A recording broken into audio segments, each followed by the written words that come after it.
And on their way in the men's 3,000-meter steeplechase. This is the race dominated on the international level by the Kenyans. Almost every gold medal won at this event has a Kenyan name next to it. They have dominated for so many years, so many Olympiads. But at some point, you got to believe that one American, maybe two, will have a chance to come up and challenge those guys when we get to world and Olympic competition.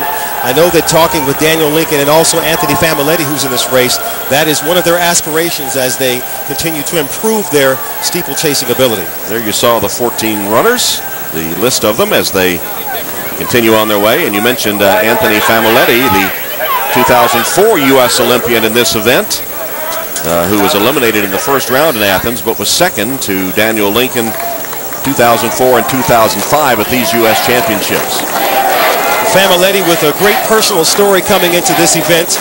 In 2005, as you mentioned, he qualified for the World Championship team. He went back to Flagstaff, Arizona to do some altitude training, and 4 days before his trip to Helsinki, he got a call saying that his mother had a serious heart condition and was in the threat of her life was evident.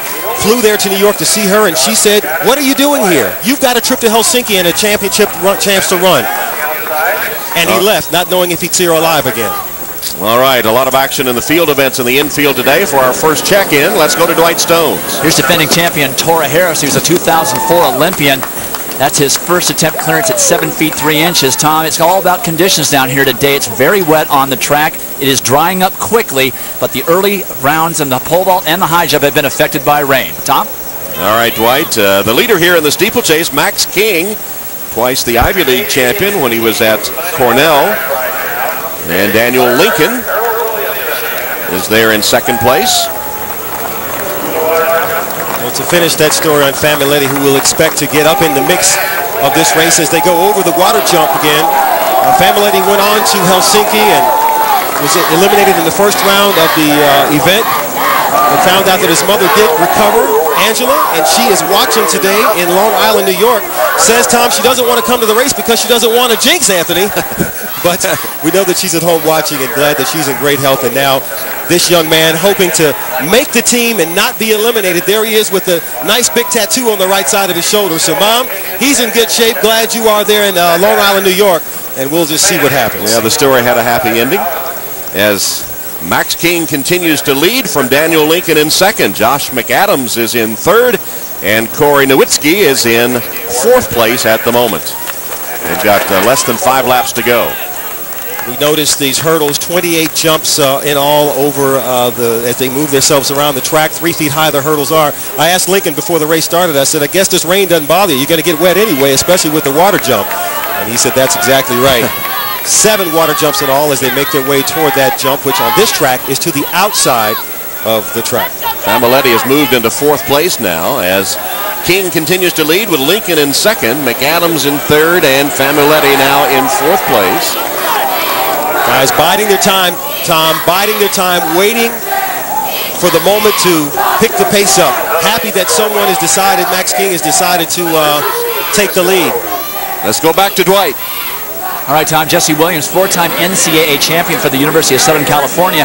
A little drama, third attempt clearance at the opening height of 7 feet a half inch. He uses a lot of speed, and with that wet runway, he has a problem. But now that it's starting to dry, he's going to be able to be more effective. Also jumping from too far away from the bar because he's been very tentative on the run-up. This young man should make the World Championship team. He did so 2 years ago. All right, and back on the track, the men's 3,000 steeplechase. Max King continues to lead. Daniel Lincoln still in second place. Anthony Familetti has taken over third. Josh McAdams is fourth. Lincoln moving up into the second position there. Just in third is Anthony Familetti. You can begin to see the strategy here as King does all the work, the rabbiting, if you will, which is not technically allowed in championship competition. But this is exactly what Familetti and Lincoln wanted to happen. Someone else to take the pace. And then shortly you'll see them begin to explode and pick this pace up to drop everybody else to try and secure their championship berth. King still leads. Lincoln is second. Familetti on his outside is third. McAdams on the inside in fourth place.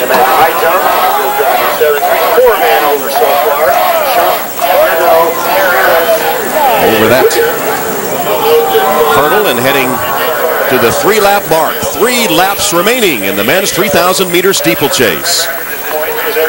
You know, Tom, I've been involved with track and field for a lot of years, and I ran the 800 years ago, and I asked myself, and I asked Daniel Lincoln, why in the world would anyone want to run the steeplechase? All the hurdles, the water, the difficulty, and Lincoln said, you know, sometimes you get cursed with being good at something, and that's what you end up in, and that's what happened to him.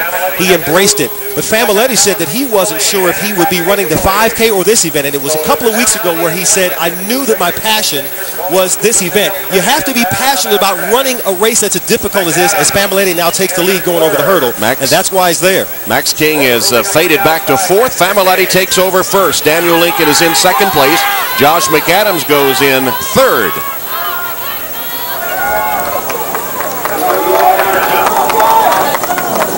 Over the water jump. Familetti still leads it, with Lincoln biding his time on the outside, McAdams on the inside. And the runners now beginning to pick up some energy from the crowd. These hurdles are unforgiving, not like the men's 110-meter hurdles that we saw earlier. If you hit this hurdle, you're going down. But right now, Anthony Familetti and Daniel Lincoln neck and neck, one of them waiting for the other to make a move. 2 laps to go. Familetti inside.